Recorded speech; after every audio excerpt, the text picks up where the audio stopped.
Yan, ito yung property na 3 hectare. Ito mo naman ang nyug na napakarami. Tsaka langka. So marami rin siyang kakao. Oh.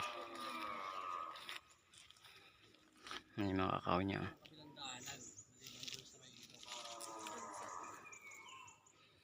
Ang dahil bunga. Anong mga tanim dito? May lansones? Maliit pa na may lansones. Maliit pa yung lansones? Oh, yan. Kakao. Ito kakao, dami. Oh. Langka.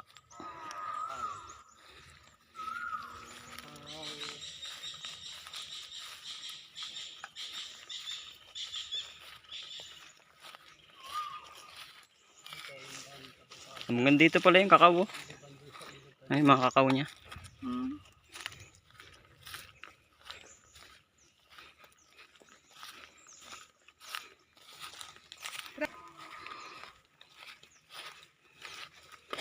Yan, mga hinog na, ang dami. Oh. May nag-harvest dito?